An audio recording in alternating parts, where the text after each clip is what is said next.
Shalom, shalom, shalom, bien-aimés en Christ, j'espère que vous allez bien, les princes et les princesses de l'Éternel Dieu Tout-Puissant.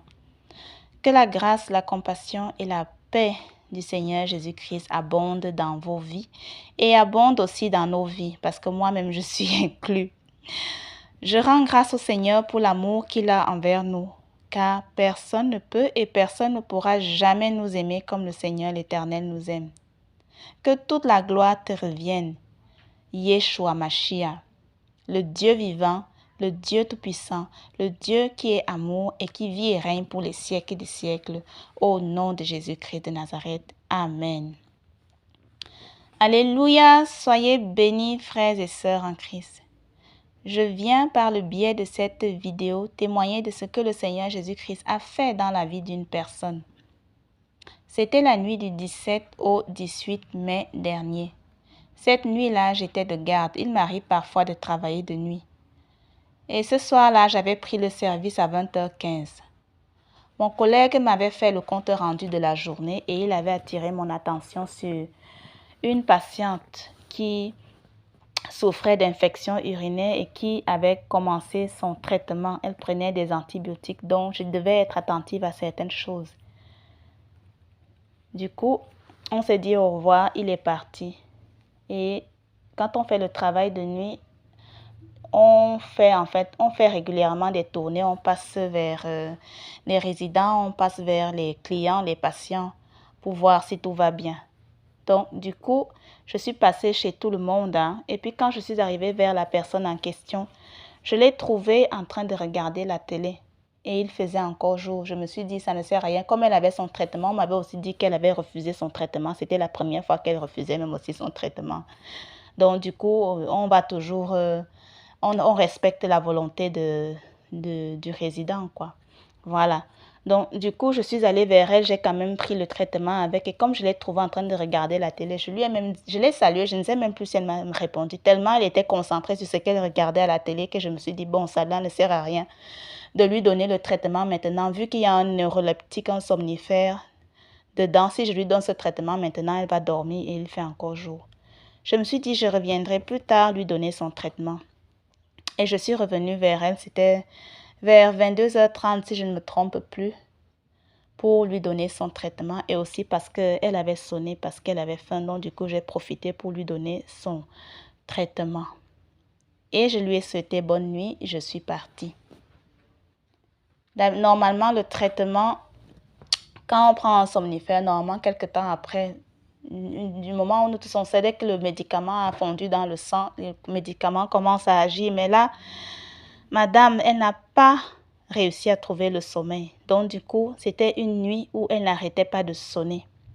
Elle n'arrêtait pas de sonner, quoi. Ils ont des montres sonnettes, ils peuvent sonner pour nous appeler, et puis ça sonne, on voit le numéro de la chambre, et puis on va répondre. Donc, elle n'a pas arrêté de sonner. C'était mes collègues qui allaient, peut-être parce que moi, j'étais occupée à un autre étage, vu que nous sommes sur 4 étages, quoi. Donc, du coup, ça a été ainsi. Et puis, vers 1h30 du matin, comme nous avons droit à 1 heure de pause quand nous travaillons de nuit, j'ai choisi de faire ma pause en premier. C'est d'un commun accord avec les autres collègues, les 2 autres collègues. Donc, j'aime bien prendre ma pause en premier vu que je n'ai pas trop l'habitude de faire les nuits. Moi, je travaille de jour, quoi. Donc, du coup, j'ai pris ma pause de 1h30 à 2h30. Mais en une heure de temps, on ne peut pas dormir. On ne peut pas vraiment dormir. Donc, du coup, je voyais quand même, ça affichait le numéro de la chambre chaque fois que cette grand-maman-là sonnait. Et puis, quand l'heure de ma pause est terminée, j'ai repris le service. Et puis, la collègue qui était avec moi, qui montait la garde pendant que moi, je me reposais, elle allait me répondre aux sonnettes. Elle a pris sa pause. C'était maintenant son tour de prendre la pause. Et moi, j'ai pris le relais. Cette maman, elle n'a pas arrêté de sonner. Cette maman, cette grand-maman. Elle sonne, j'arrive chez elle, je la salue. Je lui dis, vous avez sonné, qu'est-ce que je peux faire pour vous? Elle me dit, Jésus est là devant moi, donne-moi Jésus. Vous vous imaginez, quelqu'un est couché. Donc, c'était quelque chose de pas habituel. Quand on va répondre à une sonnette, d'habitude, soit c'est parce que quelqu'un a une douleur à quelque part ou bien parce que la personne veut... Voilà. les gens ne sonnent pas pour me parler de Jésus. Donc, du coup, quand elle m'a dit Jésus est là devant moi, donne-moi Jésus, je suis restée perplexe, je suis restée silencieuse. Et elle a continué à dire, c'était étrange, elle a continué à dire, tu ne veux pas me donner Jésus. Jésus est là devant moi. Elle a insisté, quoi. Et quand elle a insisté comme ça, le Saint-Esprit a tressailli en moi. J'ai dit, ah Seigneur, tu es là, c'est vrai. Oui, oui, tu es là. Oui, oui, le Seigneur Jésus-Christ est là. Je suis ta servante. Je vais donc te donner Jésus. Et je suis allée auprès d'elle. J'ai pris ses mains. Je lui ai dit, mais avant que je te donne Jésus, j'aimerais que tu reconnaisses que tu es pécheur parce que le Seigneur Jésus-Christ, nous tous nous sommes pécheurs et il est venu mourir pour les pécheurs à la croix. Est-ce que tu es d'accord d'abord reconnaître tes péchés devant le Seigneur Jésus-Christ, te repentir et ensuite l'accepter comme ton Seigneur et ton Sauveur personnel? Oui. Alors j'ai pris ses mains. Répétez après moi. Quand j'ai pris ses mains pour lui dire de répéter après moi, elle n'a plus ouvert la bouche. J'ai dit, ok, moi je suis quelqu'un, je ne force pas les choses. Je me suis dit dans mon cœur, comme vous ne voulez donc plus parler, moi je vais sortir. Je lui ai dit, je sors. Bonne nuit. Je lui ai dit, et moi dans mon cœur, je disais, je sors. Quand vous vous serez décidé, je reviendrai. Je suis sortie. Je lui ai dit, c'était bonne nuit. Je suis sortie et je suis retournée m'allonger au fauteuil en attendant notre sonnette. Quelque temps après, elle ressonne. Je vais vers elle. Je pensais qu'elle va changer de discours. Je ne m'attendais pas de nouveau à ça. Elle me dit, tu ne veux pas me donner Jésus. Tu refuses de me donner Jésus.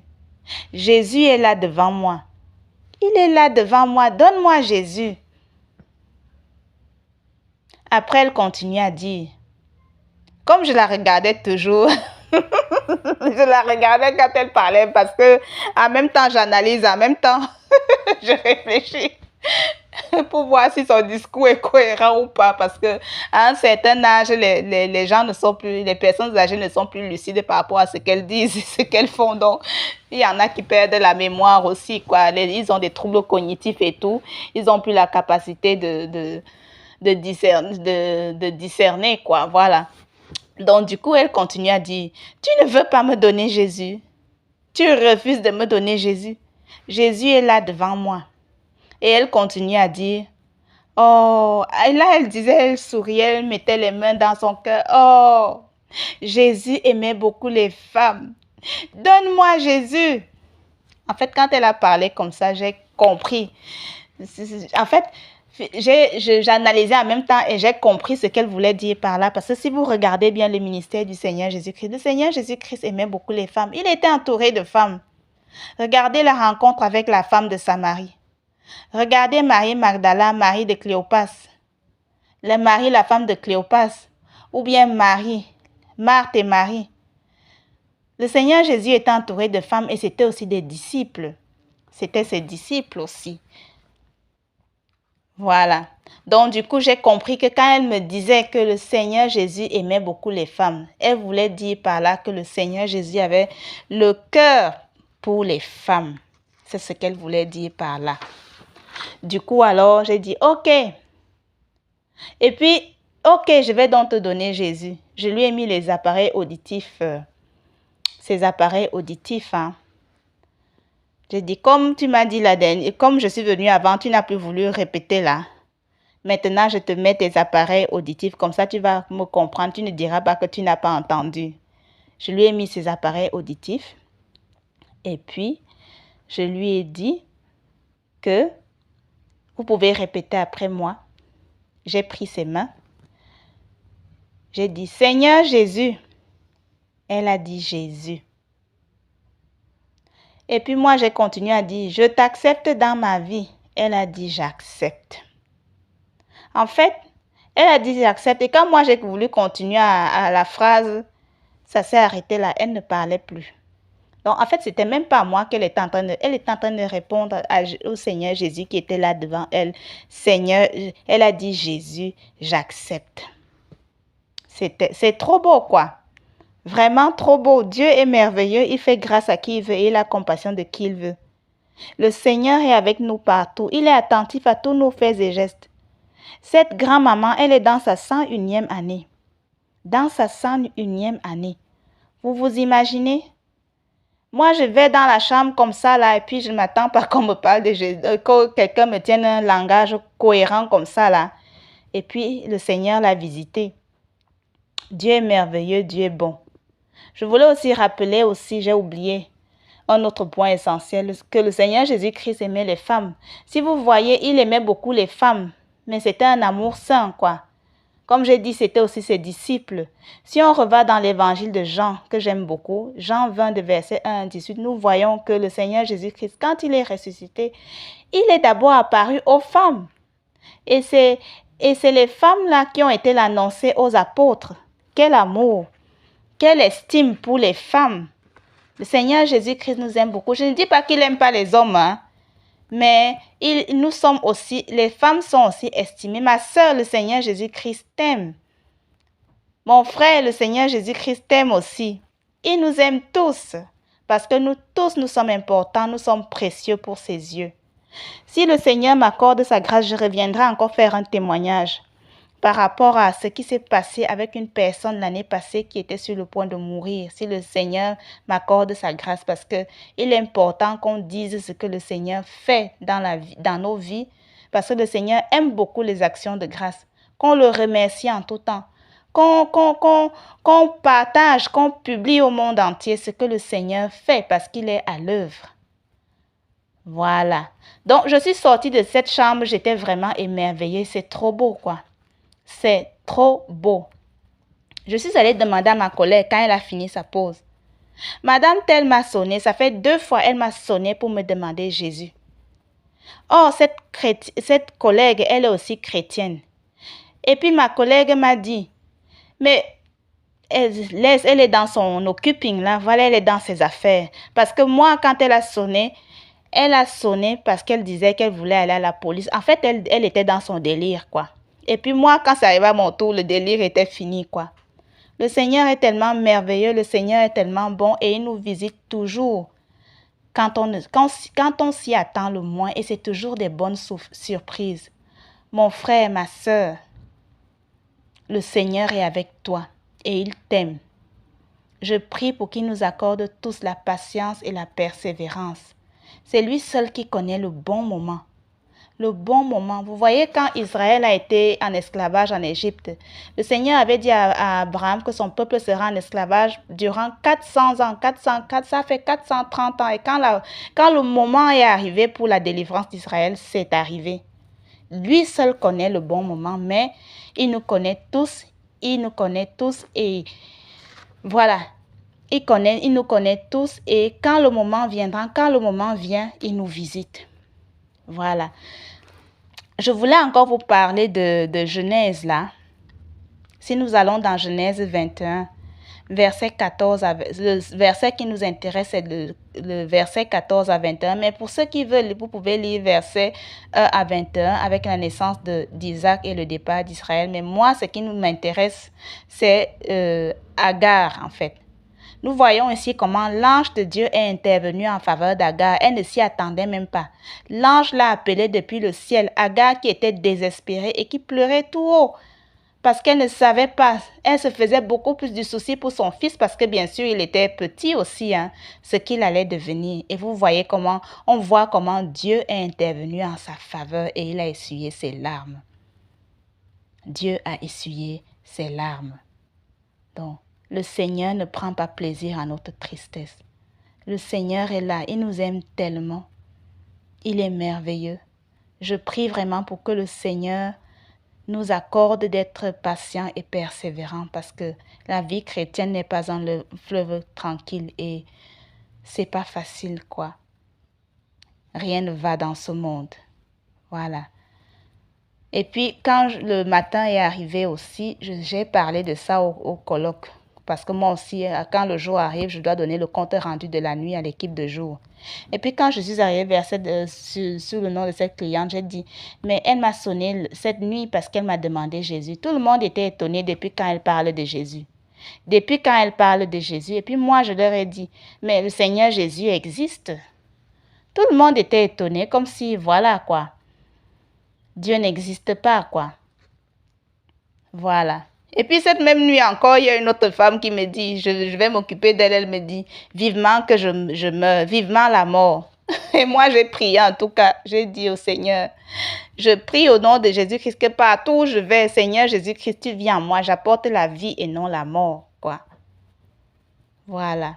Parce que Dieu, il est le Dieu des vivants, il n'est pas le Dieu des morts. Je ne dis pas que la mort n'existe pas, mais le Seigneur Jésus-Christ apporte la vie. La vie, la vie, la vie, la vie. La vie, la vie quoi. La paix, l'amour, la joie, la vie en abondance. Et la cerise sur le gâteau, c'est la vie éternelle parce qu'il est l'éternel. Et il vit dans l'éternité. Lui, il est l'éternel, le Dieu de toute éternité. Voilà. Et puis, si toi, mon frère, ma soeur qui me suis pour la première fois, si tu n'as pas encore confessé le Seigneur Jésus-Christ comme ton Seigneur et Sauveur personnel, tu peux juste répéter après moi si tu le veux. Parce que c'est en le confessant de sa bouche, en confessant le Seigneur Jésus-Christ de sa bouche, que on devient enfant de Dieu par la foi. Tu peux juste répéter après moi, Seigneur Jésus-Christ, je te reconnais dans ma vie comme mon Seigneur et mon Sauveur personnel. Je reconnais que tu es mort à la croix pour mes péchés. Je te demande pardon pour tout le mal que j'ai fait, pour tous les péchés que j'ai commis. Je reconnais que tu es mort à la croix pour mes péchés et pour les péchés de toute l'humanité. Que tu as été enterré conformément aux Écritures et que le troisième jour, tu es ressuscité des morts conformément aux Écritures.